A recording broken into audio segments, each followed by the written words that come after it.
Hi, it's James from Hidden Depths Coaching. What I thought we'd talk about today is the dangers of filters, right? And I'll talk about one that everybody understands first, and just my beliefs on it about how dangerous it's kind of all becoming, right? So they've got Snapchat and Instagram filters, and it seems to be nothing you really see now is ever what it is.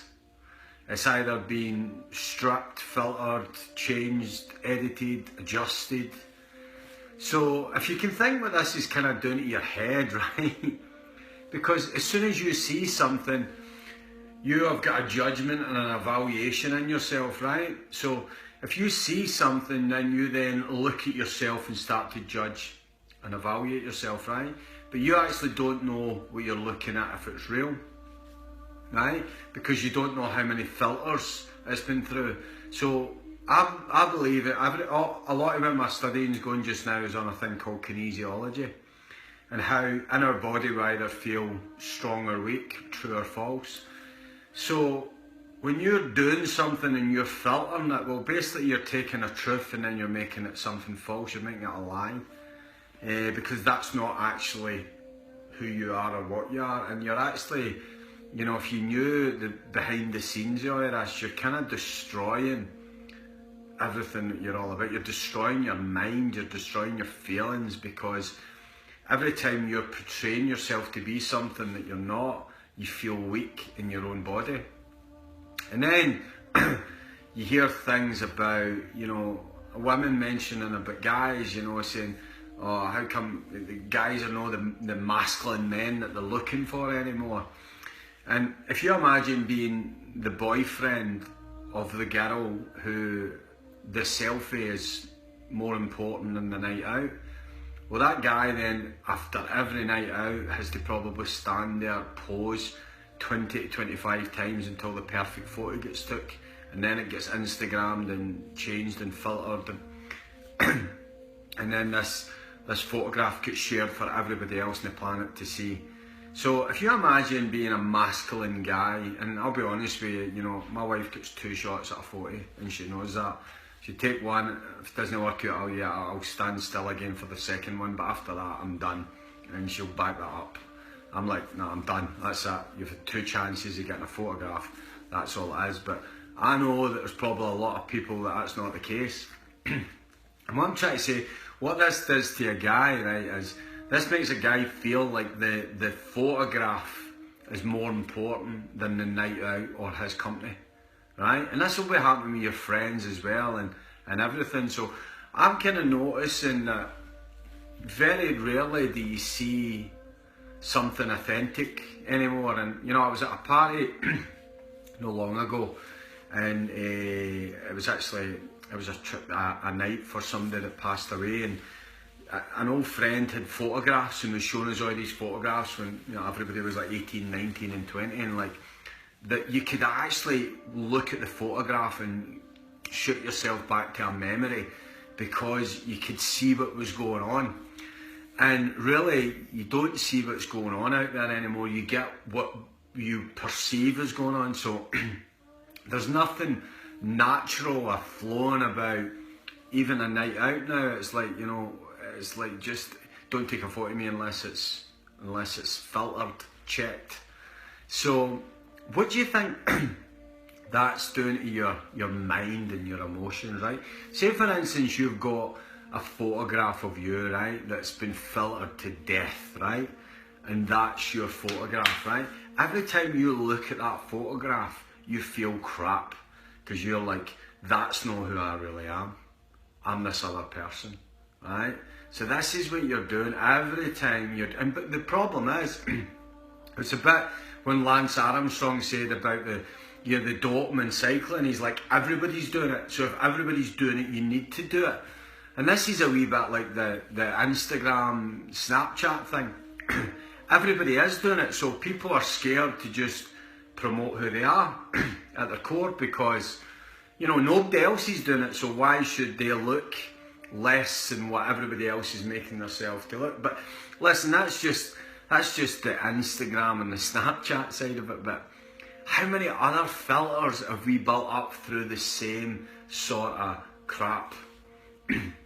You know, how many, before we actually go to say something, how many filters does that go through before you actually speak a truth? You know, I reckon when people go to say something, it's like it jumps into that Instagram and it goes through all of these stuff, and then you get what's called a weak version of the truth. Nobody's telling the truth. And when you can tell the truth, you can get something done. And if two people are truthful with each other, you know, that's fucking phenomenal. But as soon as you're truthful about something, you actually release all the energy that's tied up to it. If you just be okay with what's going on. And this is why things like alcohol and drugs have got such an addiction over us now, and it's because you get to let go of about fucking 20-day filters, and you get to be yourself for maybe a moment, maybe, you know. So, and that's why, you know, a lot of people, there's bad out there, a lot of people take cocaine, and that's what they do. They can get to a place where they can just speak freely, and that's, you know, that's probably what happens at the start, and then the addiction creeps in, and then that becomes another filter.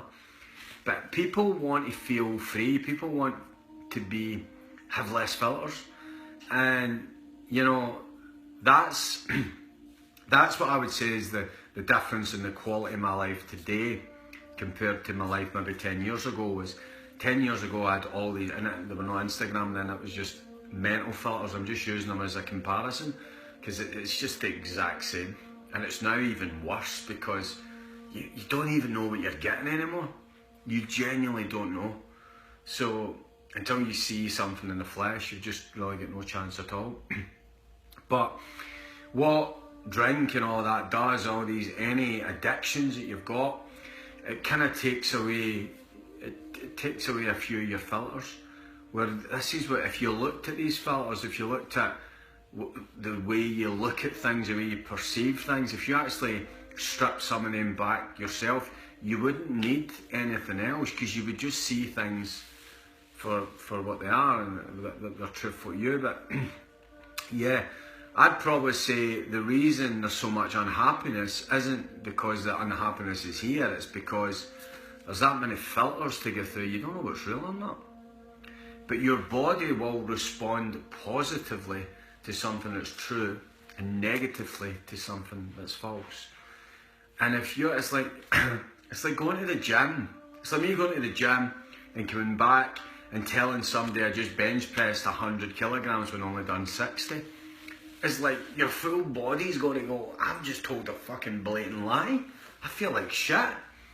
And this is what all this stuff's doing, all these filters, these different things. And the filters will run out. It's like when you see people when they get into like plastic surgery, time they hit 70, it's like, you've fucked it now, you've totally, but they're lost, they're stuck in it. It's, you just put another mask on it, another filter, another filter, another filter.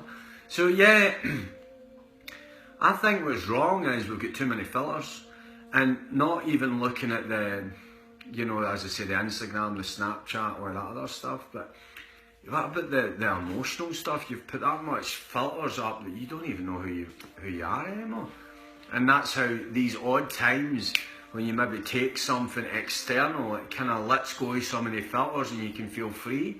You can feel free for a period of time, but then unfortunately everything else, you need to up the addiction again, and then you have this figure eight thing that just doesn't work, and then you're kind of stuck in that. So yeah, strip it back would be my advice. And first time, look at things like that. Actually, go into your Facebook and look at your photograph. You know, if I ever put a photograph on, it's usually me and my wife, it's usually one, she usually hates the photo, but hey, well. It's usually one that you can see there's a natural moment happen, rather than this perfectly fucking framed photograph. So if you've got something that you're saying is you and it's really not who you are, then yeah, you'll go weak. You'll go weak, and every time you look at that, there'll be a negative response in you, because you're like, that's not the person I am. So yeah, there you go. It's just my wee take on filters and on how damaging they can become. And I've got a 2-day workshop, so if you want to strip back some of your filters, get rid of the bullshit that you've picked up over the last decade or so, or even longer, then it's the laws of attraction explained, and that's on the 18th and 19th of March. So if you want to get on board with that, you can get tickets from www.hiddendepthscoaching.com. Okay, have a great day. Bye bye.